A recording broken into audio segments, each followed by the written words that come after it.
Please clean the filter. Already on the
Jaya Radha Madhava Kunja Bihari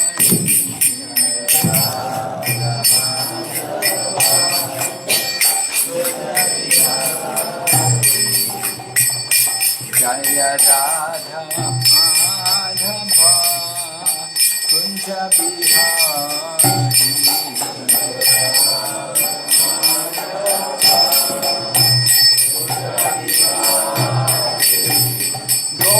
Jana Vallabha Giri Parsari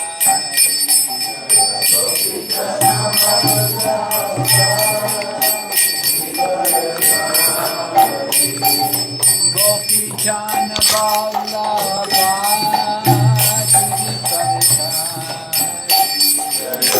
Giri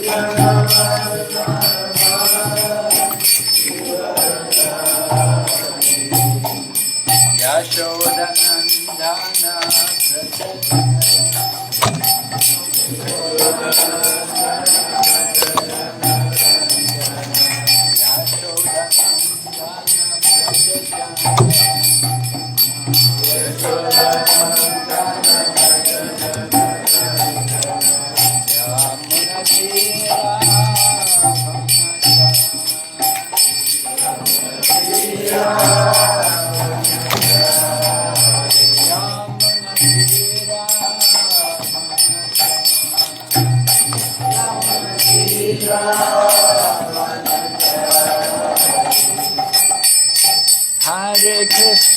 Hare Krishna, Krishna Krishna, Hare Hare, Hare Rama, Hare Rama, Rama Rama, Hare Hare.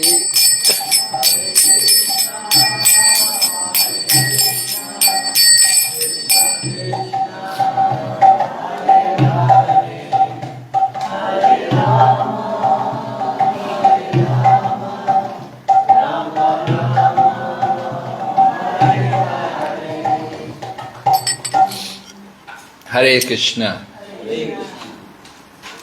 So welcome to our ongoing study of the Sri ISOPANISAD. Last time I was here, you remember? We studied the ISOPANISAD, right? So we're going ahead here, the ISOPANISAD course. We're continuing tonight. Lesson 3. We covered already the introduction and then the invocation mantra. So tonight we're going to look at mantras 1 to 3 in the ISOPANISAD.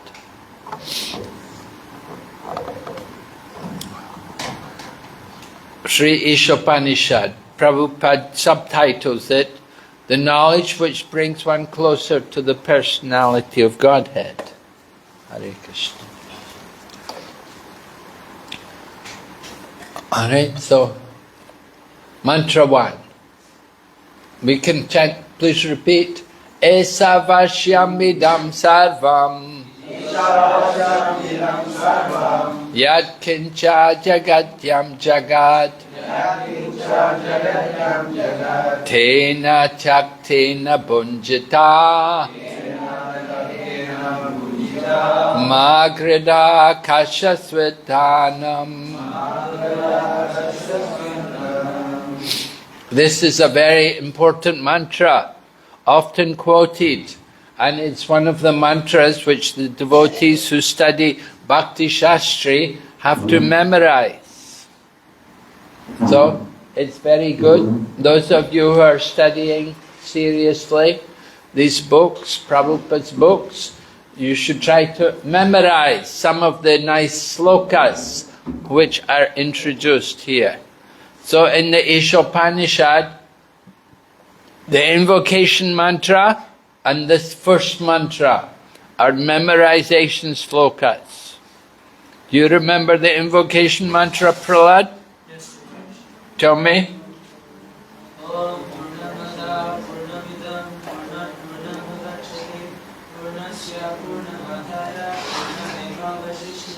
Translation?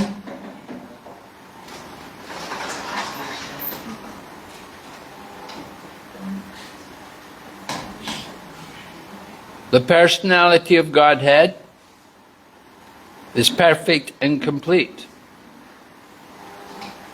You don't remember anything? You don't know the meaning of you know the verse in Sanskrit, you don't know the meaning? About the complete whole and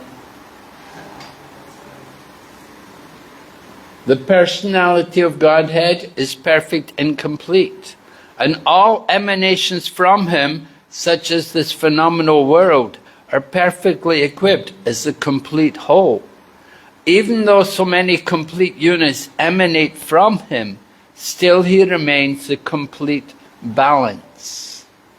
So Purnam, Purnam means perfect and complete, and Om is the complete whole, the personality of Godhead. So the personality of Godhead is described as perfect and complete. And although so many universes are coming from Him, still He remains complete. So this is a very important sloka. And then this is mantra 1. This invocation mantra is actually not part of the ISOPANISAD. But here's mantra 1, the meaning. Everything animate.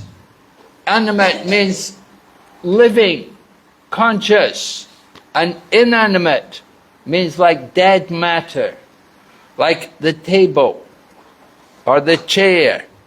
These things, they're inanimate. They have no consciousness, they're not alive. But everything animate means humans, the trees, the animals, the birds, the fish, all different forms of life. They are animate. So everything that is animate or inanimate, meaning everything that is within the universe, is controlled and owned by the Lord. One should therefore accept, only those things necessary for himself, which are set aside as his quota. And one should not accept other things, knowing well to whom they belong. So, very important mantra. We're told here how we should accept only those things which are necessary for ourselves. Only things which we're going to use. You know, we're living in the modern society. We call it the modern society. We sometimes call it the consumer society. We consume a lot of things. Right? You like to go shopping, don't you? Yes. You go shopping. Even the ladies came here from Malaysia and they went shopping. You know, although everything here is coming from Malaysia, you know, they come here and they go shopping, you know, and everything here is much more expensive than in Malaysia. But still they think, no, I have to go shopping. So it's part of the lifestyle of the consumer society. And nowadays, of course, people don't even go shopping, they simply go on the internet. You go online and you order everything, right? And you have all of these different services which deliver everything to you online. Amazon and all these different kind of companies, they're bringing everything to you. You just look it up on the internet and you decide what you want. Yes, send it to me, you know. And then the next day or that day itself, even the vehicle comes and they bring you what you ordered. You know, I was in Mayapur. I was in Mayapur and it was locked down. But devotee said, I want to have some buckwheat noodles. And he went on Amazon and he ordered buckwheat noodles, and you know, the same day the vehicle came with the buckwheat noodles. Yeah, so you can get everything you want on the online. Anyway, we're told we should accept only those things which are necessary for himself. We shouldn't accept more than what we need. We should take only what is our quota. In other words, what is sufficient for ourselves, what we need. We don't need more than what we, you know, our tendency is to want more. You know, one pair of shoes is not enough. How many pairs of shoes do you have at home? Just think, you know. I went to one person's house, I thought I was going in a shoe shop, you know. There's so many shoes, you know. And then Srila Prabhupada also said, the average lady will not be satisfied unless she has at least 30 saris. Right, Mataji?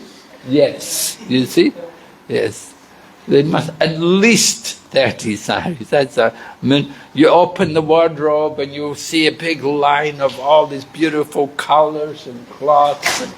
And at the end you'll see a pair of trousers for the man, you know.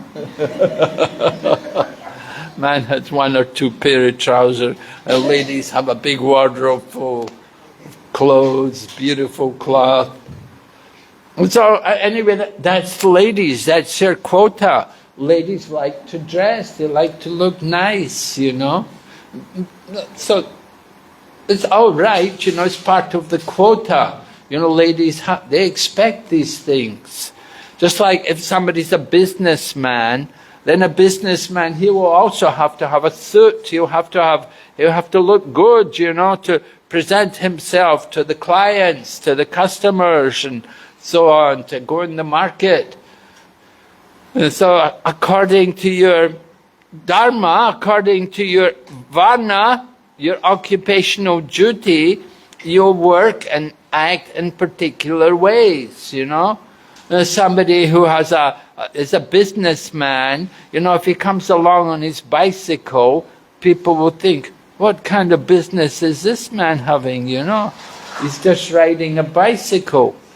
We would expect him to have, you know, a nice motor car, a good car, and, you know, to look worthy for his position. So this mantra is telling us, anyway, we shouldn't accept other things, knowing well to whom they belong. Our quota. Now what is our quota? Just like for the cow, what is the quota for a cow? For the cow, the quota is grass. You know, the cow's happy to get grass. He doesn't say, no, I want something, you have to give, you give the cow some grass and they're happy. But that's the quota for a lion, it's a bit different. Now, if you're giving a lion grass, that's not going to work, is it? You offer some grass to the lion or the tiger, they'll think, what are you crazy? No, their quota is something else. Their quota is the flesh. You know, they like the flesh, and they like even human flesh, you know. That's a special taste for them. So that's something of their quota. For the human being, what is our quota? Our quota also, we should understand the quota, that our quota is food offered to the Lord, prasadam. Our quota is whatever is offered to Krishna, not meat, fish and eggs, but nice prasadam, fruits, grains, vegetables, milk and milk products. These things, these are the quota. Some people need to eat more, some people need to eat less. People generally like to have 3 meals in the day. Some places, some people, like the monks, the Buddhist monks, for example, they only take 2 meals a day. They won't eat in the night. They won't eat after midday even. If you're in Thailand, in countries like that where the monks are, you'll see the monks, they only eat in the morning, and they're out there begging in the morning for their food, and they will eat in the morning, and the afternoon and evening they won't eat. So like that, that's their quota. It's different for different people. Some people need to eat more, some less. The elephant has to eat several kilos of food every day. Our elephants in Mayapur, they take a lot of food every day. They need food. They will eat a lot, but they will eat leaves. They will eat plants and leaves. They're not going to eat flesh. They have their quota. So we have to know what is the acceptable quota. And we shouldn't be anxious to take other things, knowing well to whom they belong. We should understand there's a proprietor behind everything, right? The cars are outside. If we say, oh, whose is this car? Oh, if we say, oh, it's nobody's. Is that likely? No. All the cars out there, they belong to people. Somebody owns it, right? Somebody has their keys for it and they parked it there, belong to someone. And they say everything is owned and controlled by someone. And ultimately, the ultimate controller of everything is the Supreme Lord. Of course, this has already been described in the Bhagavad Gita. Lord Krishna describes the peace formula at the end of the 5th chapter. Right? Do you know the verse? The end of the 5th chapter? The peace formula? Who knows the verse? Nobody knows the verse? Bhoktaram yagna tapasham suridam. Thank you, yes. So Lord Krishna is describing his position, that the ultimate purpose of all yagnas and tapasyas and sacrifice is for his pleasure. And he is Maheshwar. He is the proprietor of everything. Maheshwar. Sometimes, of course, in the material world, people are also Maheshwar, you know. But actually, they're Maheshwar Das. The real Maheshwar is the Supreme Lord, Lord Vishnu, Lord Krishna. He is the proprietor. He is the owner of everything. Why he's the owner of everything? Because it all comes from him. Nothing is actually ours. When we came into this world, we did not come with anything. Right? In Hindi, what they say, Kalihath ayate, Kalihath chalo. Right? You come with nothing in the hand, and we leave with nothing in the hand. But we point out, when we're born, our hands are closed. We're coming to the world to get something. But when we leave the world, when we die, we open the hands. We leave everything behind. We take none of the objects of the world with us, but we do take our karma with us. We take our desires with us. They come with us in the form of the subtle body. The subtle body accompanies the soul at the end of life. So if we have a strong desire to control and to own things, we'll take that with us to the next life. And somebody who has a strong desire, if they're very pious, they may be awarded that position. They may become like a ruler of a kingdom. Just like you have different rulers. You have a king of England, and you have a queen of Belgium, or like the different royal families. Even in the Middle East, they have Arab rulers, the ruler of the kingdom of Bahrain, and like that. And here in Malaysia, you have also the different rulers, right, of the different states here, the sultans. So they had that desire to control and to be a proprietor. But they are representatives of the Supreme Lord. In the Bhagavad Gita, Lord Krishna himself said, among men, I am the monarch. So the monarchs, the rulers, they are representatives of the Supreme Lord, of Lord Krishna. They are acting on his behalf as the proprietor. And so we offer our respect to them because they have gained that position as a result of their own piety and their activities in previous lives, and they have been rewarded. Someone else, less qualified, they may become the queen bee.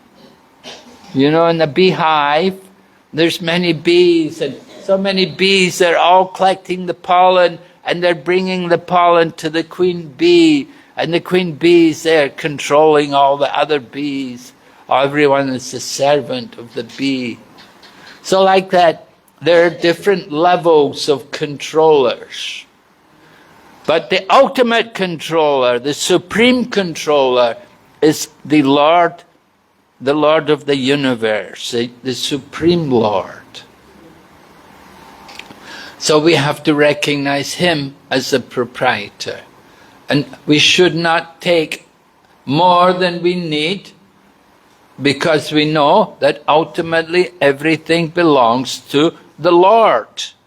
And whatever we take, we should use it in the proper way. We should not abuse it. Right? So, we should understand some of the words in the mantra. Isavashya.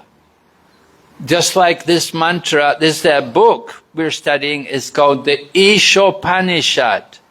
There are many Upanishads. So this is the Isha Upanishad. Isha meaning the Supreme Lord, the Supreme Controller. So Isha, by the Lord, and Avashya, owned and controlled by the Lord. We want to recognize this, and we should develop this kind of consciousness.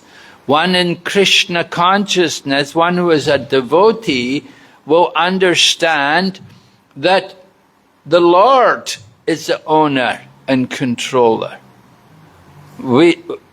This is Lord Jagannath's temple. We're here in the temple, we don't think this is my temple. This is Lord Jagannath's temple. And we are here as a servant. We have come in this way to give service to Him. We have to recognize who is the controller. We say in the Chaitanya Charitamrita, it said, Ekala Ishwara Krishna, or Sab-Britya. There's only one Ishwara, only one controller, and all others are His servants. One time, Srila Prabhupada, it was in the very beginning of our movement. So there was this one man, he was like a tramp or something, But somehow he was coming, he was attracted to the devotees. And at one point he asked Srila Prabhupada, he said, Swamiji, I want to get initiation. So Prabhupada looked at him and said, okay, he said, if you want initiation, you have to answer 2 questions. And so Prabhupada asked him, first of all, who is God? And the man said, Krishna is God. And then the Prabhupada said, and who are you? He said, I am his servant. And Prabhupada said, okay, very good, you can be initiated. So, very important, basic point to understand. Krishna is the Supreme Lord. God, of course, has many names. Different faiths and traditions, they'll have a different name for God. Prabhupada says actually there are many gods. You have the wind god, the rain god, the fire god, the god of wealth, the god of health, so many different gods, right? In Vedic culture, there are 33 crore different devas. 33 crore means 330 million different devas. So, which one is God? It's a lot of work to go through them all to find out who is God. At one point they sent Bhrigu Muni round Brahma, Vishnu and Shiva to test them. And Bhrigu Muni, of course, he came to the conclusion that Vishnu was actually the Supreme. Lord Shiva was more influenced by the mode of ignorance. Some tamas was there. And Lord Brahma was influenced by passion. But Lord Vishnu was totally in goodness. So Bhrigu Muni came back and told all the sages that Vishnu is the Supreme. So they say, of all kinds of worship, the worship of Vishnu or Krishna is the Supreme. Aradhanam sarvesham Vishnur aradhanam param. Of all kinds of worship, the worship of Lord Vishnu is the Supreme. He is the Supreme Lord. But in the Srimad Bhagavatam, Srila Prabhupada points out, he said, sometimes it's better to speak about the absolute truth than to speak about God. Because if we speak about God, people say, oh my God, oh your God, oh Christian God, Hindu God, like this, Muslim God. We think there are different gods. There's only one God, there's one Supreme Lord. So Prabhupada said it's more clear if we talk in terms of the absolute truth. When we speak about the ultimate supreme controller, we call the form of the absolute truth. So this is a better way to understand God. So everything animate and inanimate, para prakriti, meaning spiritual energy. Where is that para prakriti? Just like all the living entities. We are all souls. So our soul, every one of us, we are all souls. Our soul is spiritual energy. It's not material. The Buddhists, they cannot understand that. They only know about material energy. They don't understand that there's another energy which is spiritual. In the Bhagavad Gita, Lord Krishna describes this. In the 7th chapter, Lord Krishna is describing the material nature. And first of all, he describes the apara prakriti. You see, there's para prakriti and apara prakriti. You see, apara prakriti, meaning the material energy. So, in the Bhagavad Gita, 7th chapter, Lord Krishna describes first apara prakriti, meaning the inanimate, material energy. He says, Bhumerapo nalo vayu kammano buddhirevacha ahankara iti yamme bina prakriter ashtada. Earth, water, fire, air, ether, mind, intelligence, and false ego. Altogether, these 8 comprise my separated material energy. Right? The table, the building, motor cars, they're all inanimate. They don't have life. And they're made up of all kinds of different elements, different combinations of these elements. Just like our material body is also apara prakriti. The body is alive only because the soul is present in the body. When the soul leaves the body, then there's no more consciousness, no more life in the body. What is the body made of? The body is also made of earth and water and fire and air and ether. These things are all there in the material energy. But then Lord Krishna, in the Bhagavad Gita, he continues to say, Apariyamitastvanyam prakritim vidime param jiva bhuta mahabaho yedam daryate jagat. Lord Krishna is explaining that there's another energy, which is also prakriti, but it is superior prakriti. It is spiritual energy. So it is called para prakriti. The apara prakriti is the inferior prakriti. But the soul, the spiritual energy, is para. It is superior energy. Why is it superior? Who can say? Why is it superior, Ganesham? Why is the soul superior to matter? Huh? Yes, well, never die. Yes. Why? Why doesn't it?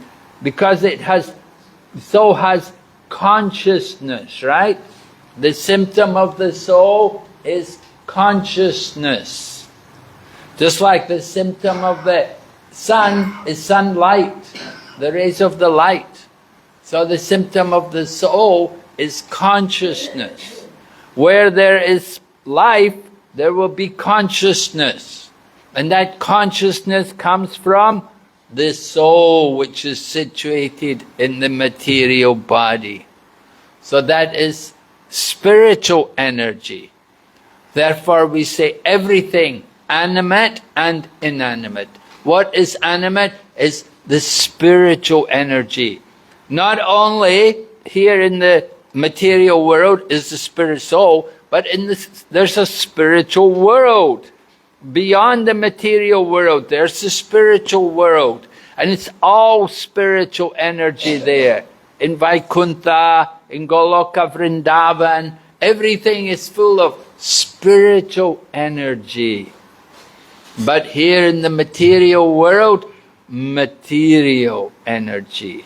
But it has life because the soul is also here. So the material world here, there's a combination of spiritual energy and material energy. The spiritual energy is giving life to matter, giving life to the body.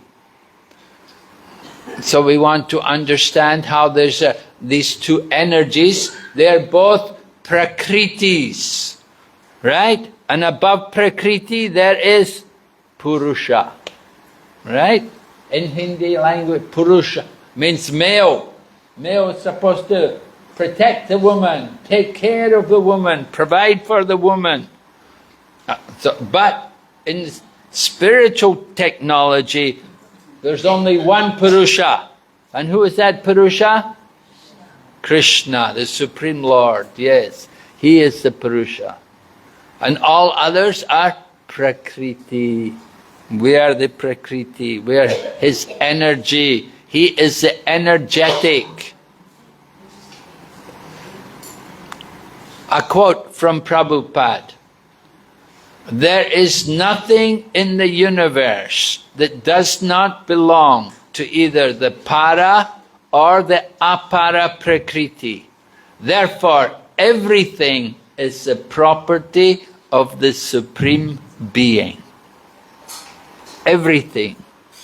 That's a big statement. Try to understand that there's nothing in the universe that is not either para or apara prakriti. Everything. Everything that you see.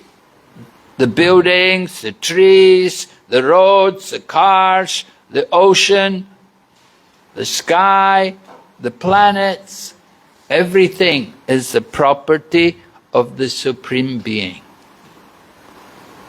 Prabhupada then explains Bhagavat communism.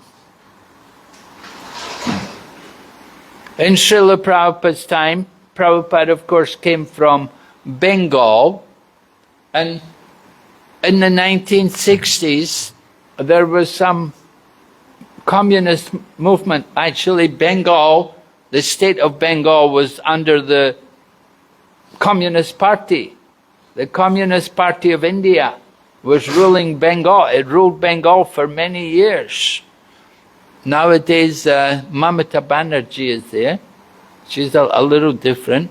But before her, it was a Communist Party which was ruling.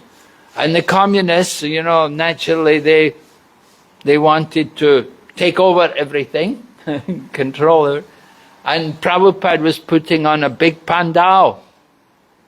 At one point we had a big pandal program, means a big gathering, a big field with a big stage, and invited all the public, all the people in Calcutta, they were all invited. But it was very dangerous to come out at that time. Many big men had been murdered by the communists. The communist revolutionaries, they were killing different big rich businessmen. And people were a bit afraid. But Srila Prabhupada put on his program. And they even, at one point, even a group of these people came to meet Prabhupada. And Prabhupada spoke with them. And you can see here, Prabhupada is speaking also about this communists. Because as the communists say, everything belongs to the state. Right? In other words, there's no private ownership. Nothing belongs to the individual. Everything is owned by the state. In the world today, there are 5 countries which embrace the communist doctrine. Of course, particularly China, and then Cuba, and then North Korea, and then also Laos and Vietnam.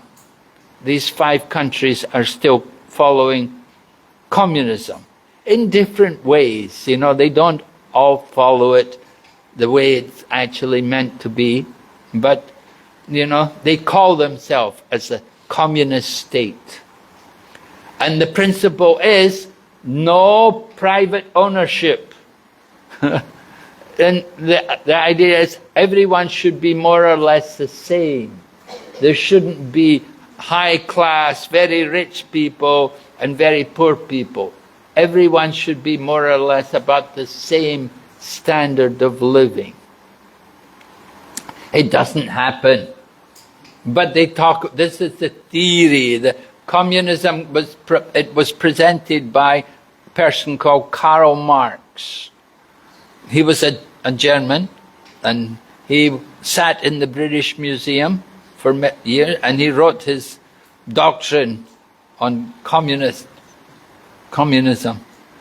And this doctrine is a Marxism.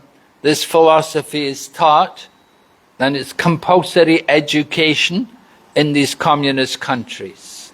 The people have to be indoctrinated into this thinking that everything belongs to the state.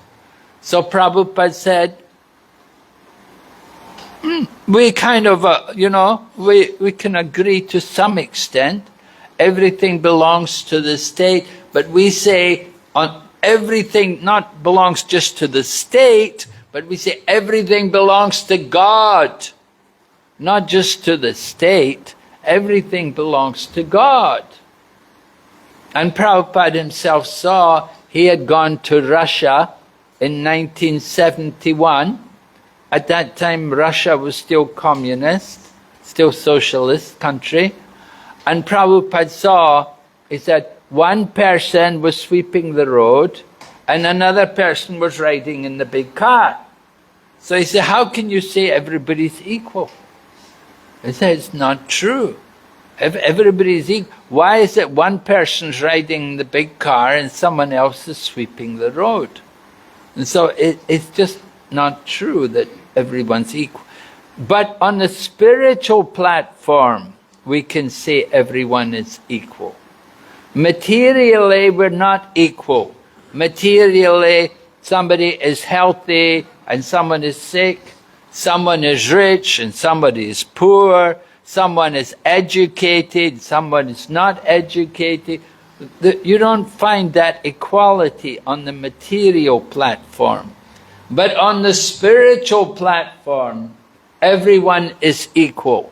As a soul, we're all part and parcel of the Supreme Lord Krishna. So in that sense, everyone is equal. So that is Bhagavata communism. Everything belongs to God. And if we accept this philosophy, that everything belongs to God, we'll be happy, we'll be peaceful in our life. We don't think, this is mine, give me. No, this is mine, you took mine. People all we are thinking, aham. First of all, we think, aham, I am the body. And then they think, mamiti, this is mine. This belongs to me, my body. Right? The woman thinks, this is my husband. And the man thinks, this is my wife. And these are my children. Like this. We're thinking in terms of mind. But ultimately, everything belongs to God. They're given to us by the grace of God. And they're taken from us also by the grace of God.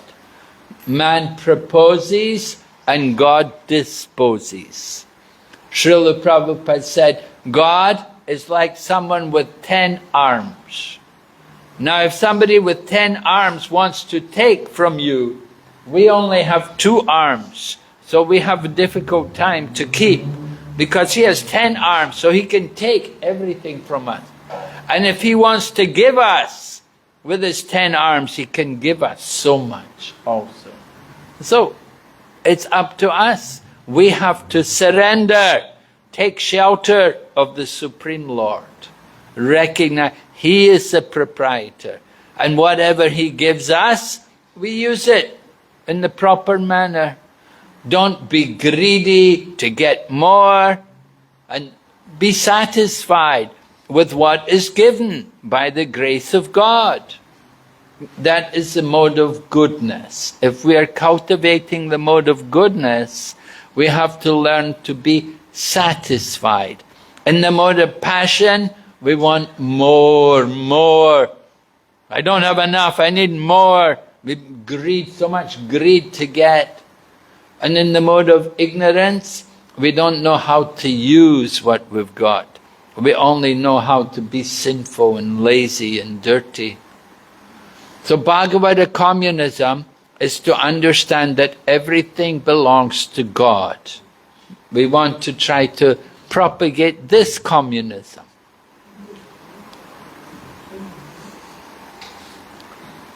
So we should not take anything neglectfully.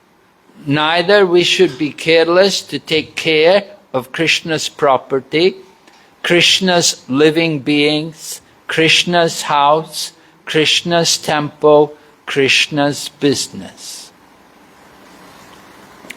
Sometimes devotees, I've been in the Krishna consciousness movement a very long time. So I remember in the beginning of our movement, sometimes devotees, we were not very careful with things which were given to us by the grace of Krishna.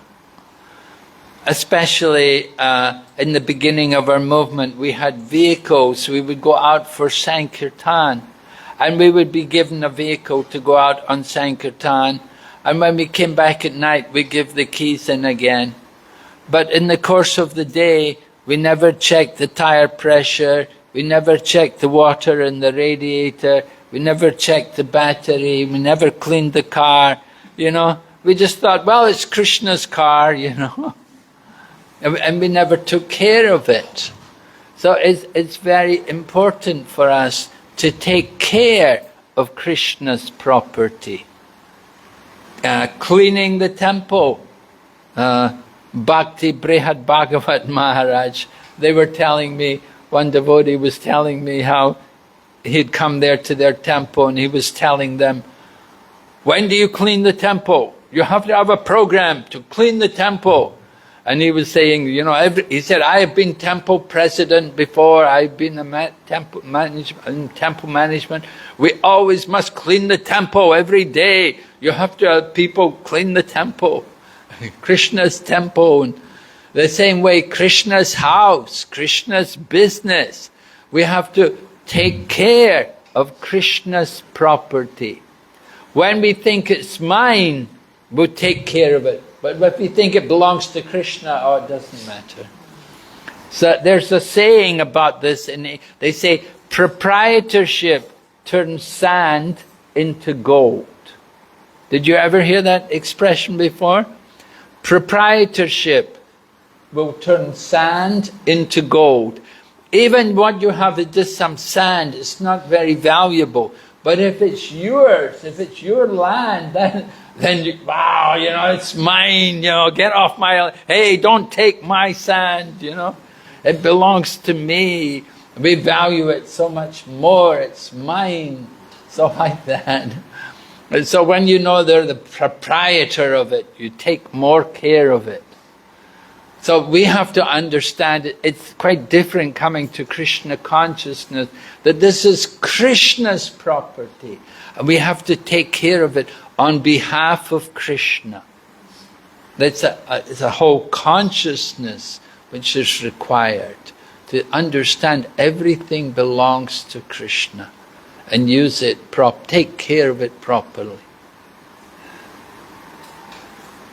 Prabhupada continues, Krishna's, everything Krishna's, Isavashyam idam sarvam, yat kincha jagatyam jagat. If we think like that, then that is perfect Krishna consciousness. Think like what? Think that everything is Krishna's property. Everything in the universe is His property. It's for His pleasure. That is Krishna consciousness.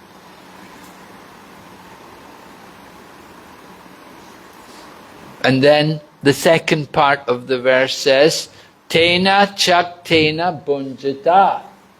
Meaning, Tena, by him, Chaktena, set apart quota, Bunjata, you should accept.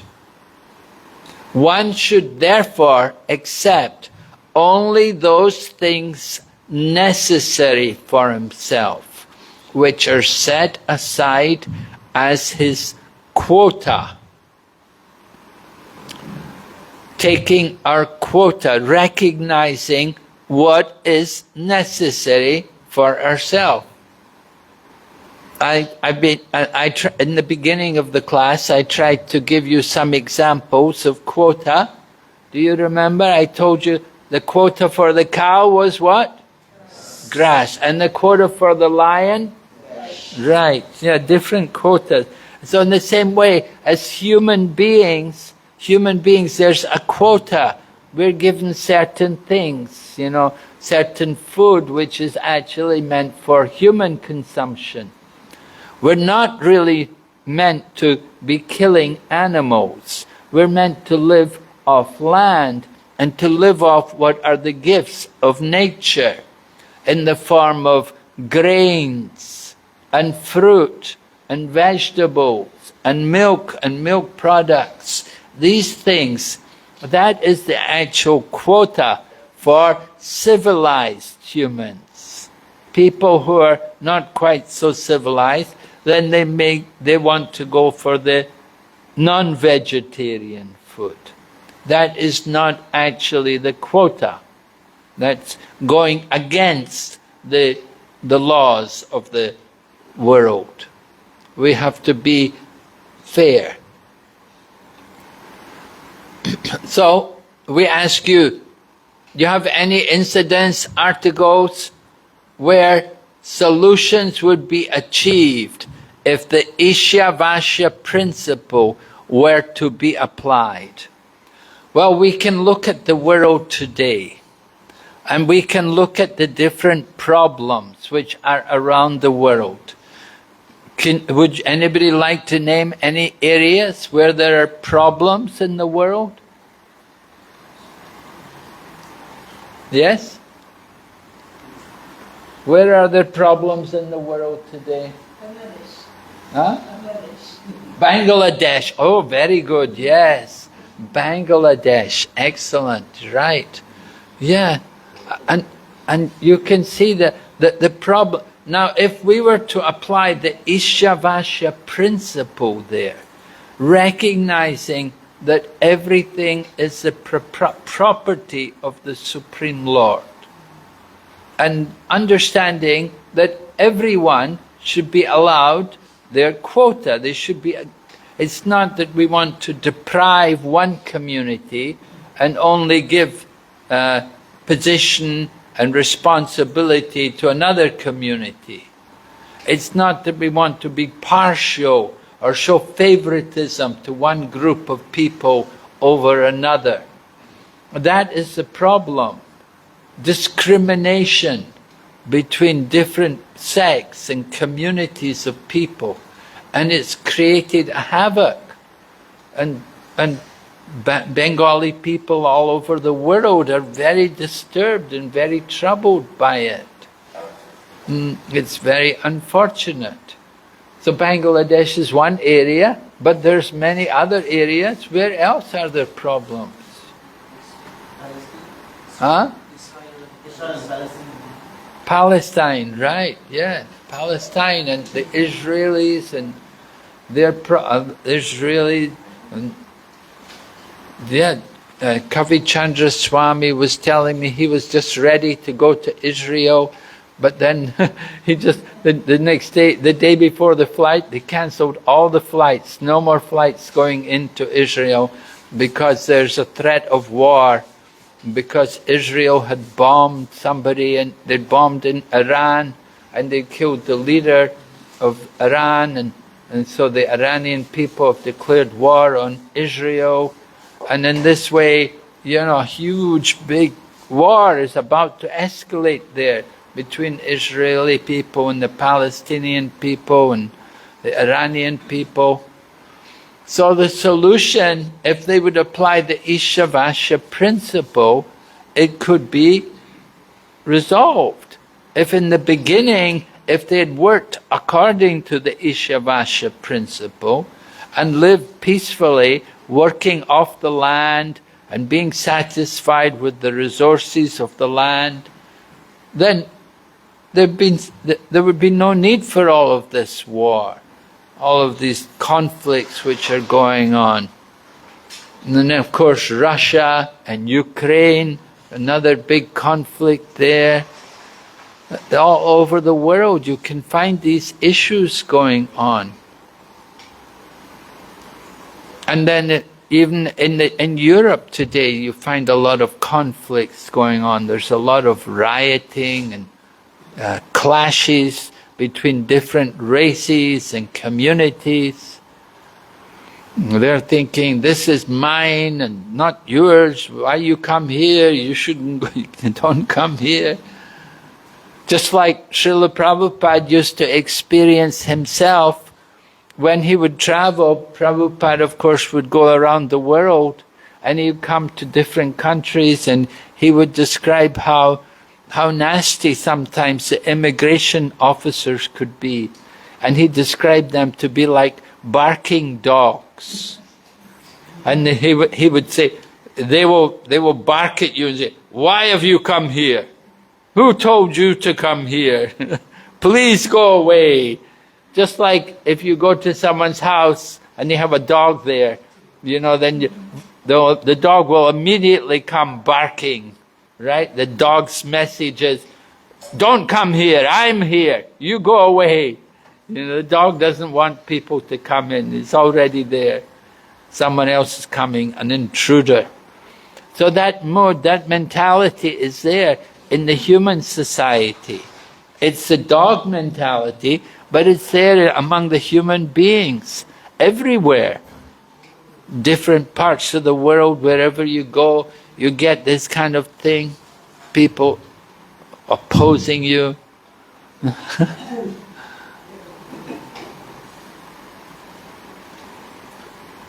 So Prabhupada points out, because the verse said, we should take our quota, but not more than what we require.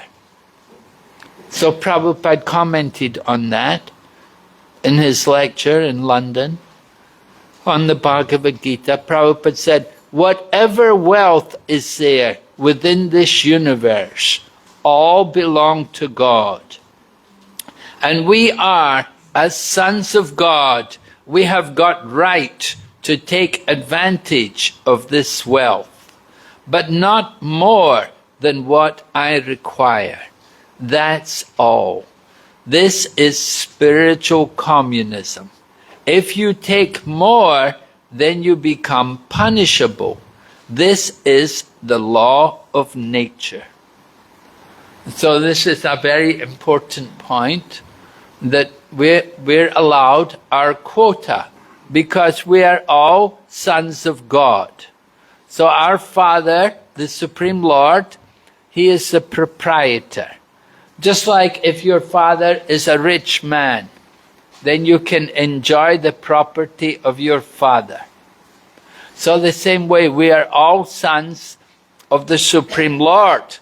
And the Supreme Lord is not a poor man.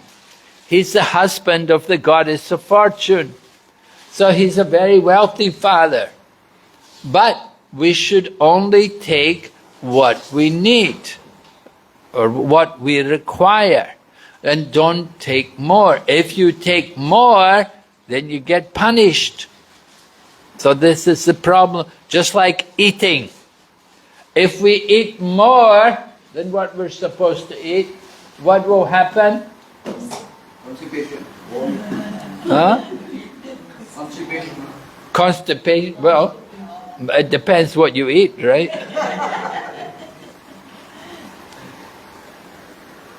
If we eat more than what we're supposed to eat, then we may get diabetes, hypertension maybe, yeah. You get some different health problems, health issues.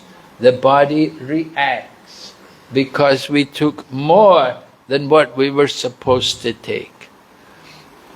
And if you don't eat enough, then you get also sick. In the Bhagavad Gita, Krishna said, don't eat too much or eat too little. If you eat too little, what do you get? Huh? Malnutrition. Yeah, you get tuberculosis, TB, from undernourishment.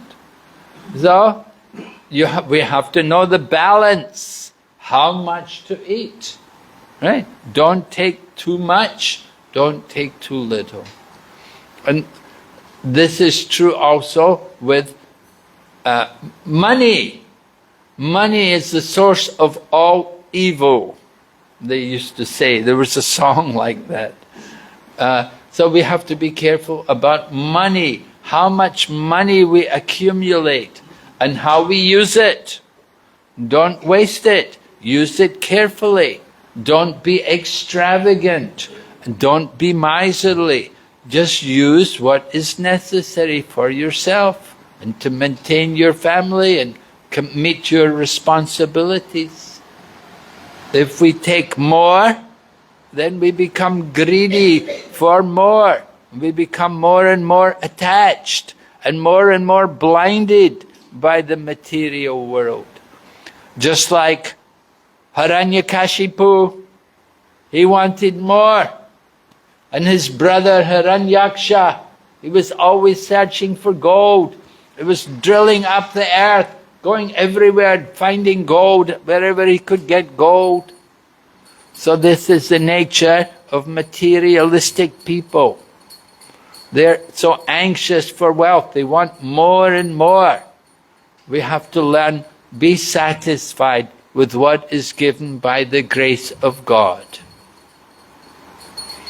So, we ask you, give some areas in your life where you may be challenged in applying this principle. Maybe you have difficulty, for example, eating. Maybe you eat too much, right? So that might be one area which is a threat to, which is a challenge to you. You might be, how could we overcome that? How could you, if you have a problem eating too much, what could you do to help your self-control? Huh? What should you do? Huh? Do some fasting? Yeah, you could have some principles like you don't eat at night. If you don't eat in the night, and be careful, for example, be very careful about sweet meats and things like rice. One of the devotees in Singapore, she was studying at school, and the teacher told her mother, she said, don't give your daughter so much rice. You know, she was taking her and putting on weight. So that's a good teacher, right? The teacher is caring for the child. And she told the mother, be careful not to give your child too much rice, because it will make her more and more fatty, and she'll become slow and slobbing. And so that's one way to apply the principle. Be strict in your eating. What would be another area we may be challenged? Maybe you're very rich. I don't know. Maybe nobody here has that problem, right? Have more wealth than what you require. But the minister, actually, that minister was here, the chief minister who was here the other day for Rath Yatra. He was saying, here in Sarawak, there's no problem of less, the problem is too much. The people here in Sarawak, they all have too much. They have too much money, too much food. And they get too much taken care of. He said, that's their problem. And they said they will grow up to hate their parents, because their parents were feeding them more and more. eat more and more, and you get bigger and bigger, you know. and later on, then, oh, my mother, she always fed me too much. Look at me now, you know. So we can be challenged in these different things. It's important for us. The principle is take our quota.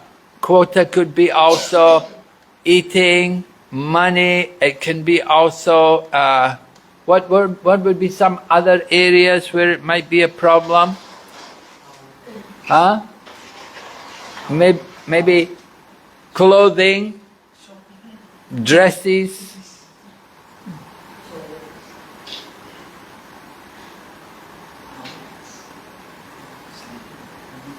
You have so much clothes.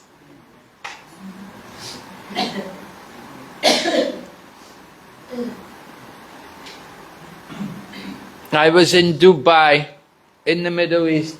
That's another place people have too much, you know. So I saw the government. The government had put different big metal boxes on the street, and they say, place your extra clothing, unwanted clothing there. And so people will all come and they'll put their, because they all have so much clothes, many clothes and things, so I just put it there. And I saw in the airports now also, they have a thing, excess baggage.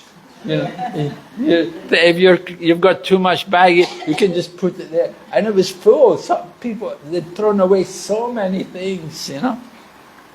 So we have to be willing to let go, you know, get rid of, don't hold on, don't accumulate more than what we need. Try to keep it simple. All right? My godbrother, Kavi Chandra Swami, he would always say to me, he said, remember the KISS principle. I said, what? KISS? He said, yes, K-I-S-S. Keep it simple, stupid. So that was his, his message to me. Keep it simple, keep our life simple, you know.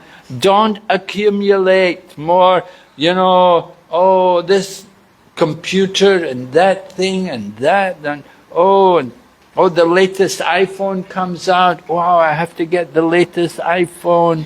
Oh yeah. So many, these are things, we have to control the mind and the senses. It's very important. And even with Krishna conscious paraphernalia, we can collect so much. We collect so much, have so many books. You go to people's home, they have so many, have every book under this. Never read a lot of them, you know, but they have all the books, you know, have all. So these are problems, you know. And then the technology changes. We used to have reel-to-reel recording. Then it became cassette recording. Then it became CDs. And then it became now USB, everything's on the website. USB. So all the technology changes, you get rid of it, throw it away, you know.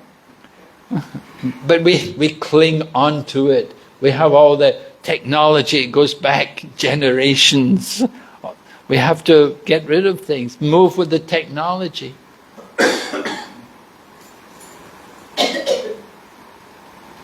Right? How you would overcome these challenges. How would you overcome these challenges? We said eating too much, you have to be careful. Don't eat at night. Be careful about rice. Be careful about heavy foods, sweets and things, taking too many sweets. There's also problems. Prabhupada used to give us basic staple food during the week. Meant rice, dal, chapati and a little sabji. And a feast one day a week. One day a week there would be sweets and puris and halwa. But the rest of the week, rice, dal, chapati, sabji. Just like that. And every morning we'd have chickpea, and it was rationed about, 8 chickpeas Not a big plate of chickpeas, because chickpeas are full of so much protein, so just a few. Like that, you have to be very controlled and careful to control these things. And challenges, look in your wardrobe and see what you're using and what you don't use. And then get rid of it. You give it away or put it away, give to some people who can use it. So like this, we want to overcome these challenges. How could our society be improved through application of the Ishyavasya or Bhagavata communism principle? How could our society be improved? Yes, if we will all practice this Ishyavasya principle, or this Bhagavata communism principle, how will our society be improved? We'll all be living happily together, cooperating nicely together, without any envy, without any bitterness. We'll all live together harmoniously, working together for the service of Lord Krishna. So that is the Ishyavasya society. We want that society. An Ishyavasya society means a society with God in the center. And mantra 2 then continues, if you don't do this, then what will happen? Oh no, this is, first of all, what will happen if you do this? If you do this, then he can go on working in that way. And that sort of work will not bind him to the law of karma. There's no alternative to this. This is the benefits of working in the Ishyavasya way, in God consciousness. That you can live a long life and you will not be tied up by the law of karma. Because you're working for Krishna, there's no karma. So you're not bound to the material world. So this is important for us. If we work like this, we're free of karma. And then the third mantra describes what happens if you don't do it. The killer of the soul, whoever he may be, must enter into the planets known as the worlds of the faithless, full of darkness and ignorance. So that means if we are working just simply for our own self, if we are selfish, then we're killing the soul. And we're going to go into the world of the faithless, where people have no faith, full of darkness and ignorance. The mode of ignorance is prominent. We'll enter into that kind of existence. So we want to be very cautious, very careful to avoid that kind of destiny. That's mantra 3. Prabhupada gives the example about a boat, right? Where the human form of life is like a boat, right? You have the human body, it's like a nice boat to cross the ocean. But on the boat, you need the captain of the ship, the spiritual teacher. And not only captain, you need to have good winds, favorable winds. And that is the instructions of the Lord.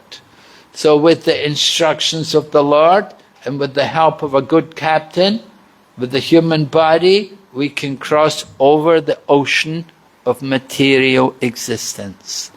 Prabhupada quotes a verse from the 11th canto of the Srimad Bhagavatam, that a human being who does not utilize the human life to cross the ocean of material existence must be considered the killer of his own soul. Atmahana, right? Killer of the soul. Now the soul, we said the soul cannot be killed. For the soul, there's no birth and there's no death. So how can they talk about the killer of the soul? Because we're denying the actual purpose of the soul and the need of the soul The need of the soul is to connect to the Supreme Soul. And unless we connect to the Supreme Soul, then we have wasted this human life.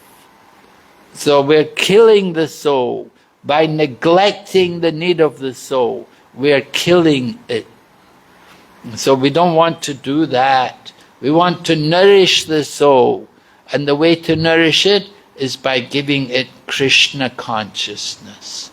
Prabhupada explains, if with all these facilities a human being does not fully utilize his life for self-realization, he must be considered Atmaha, a killer of the soul. ISOPANISAD warns in clear terms that the killer of the soul is destined to enter into the darkest region of ignorance, to suffer perpetually. So this is the meaning of killing the soul. We don't utilize our life for self-realization.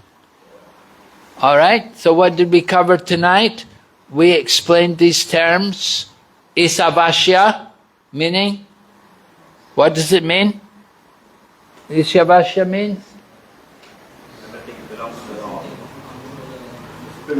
Society with God in the center, right? Para and apara, prakriti.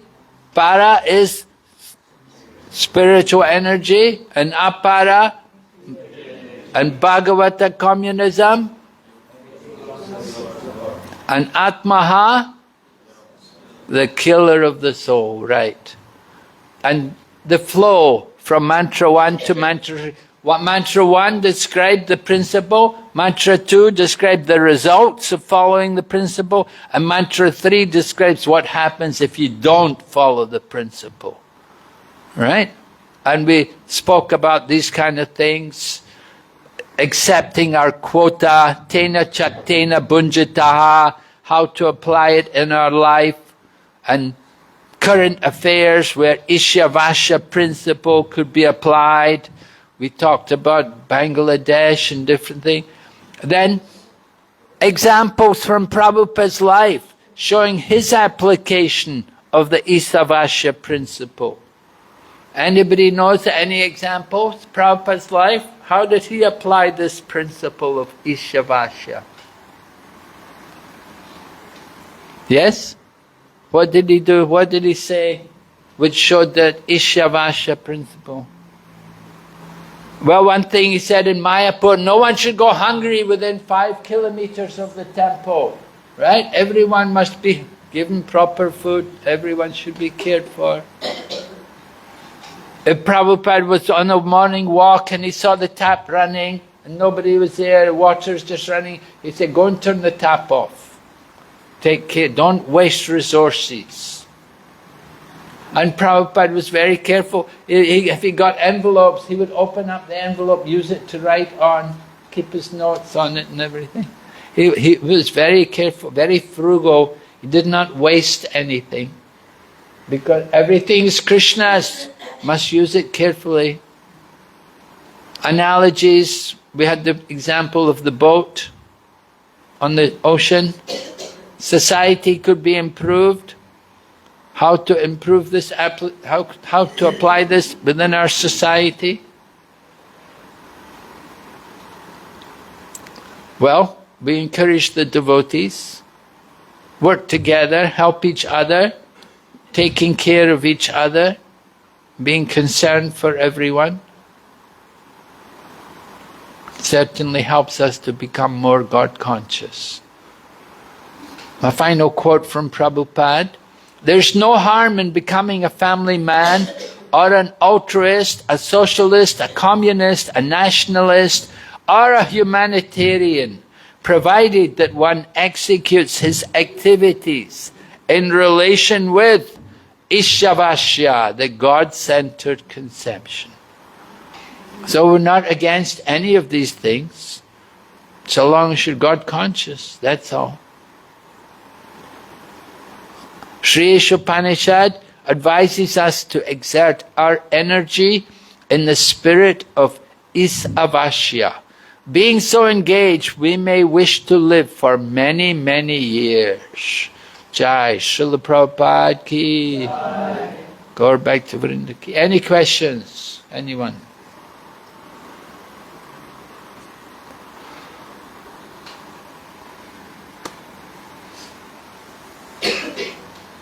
Good Maharaj, Yes? there is one, I'm from India, there is one great writing of one Nam, you know, he was before very richest person.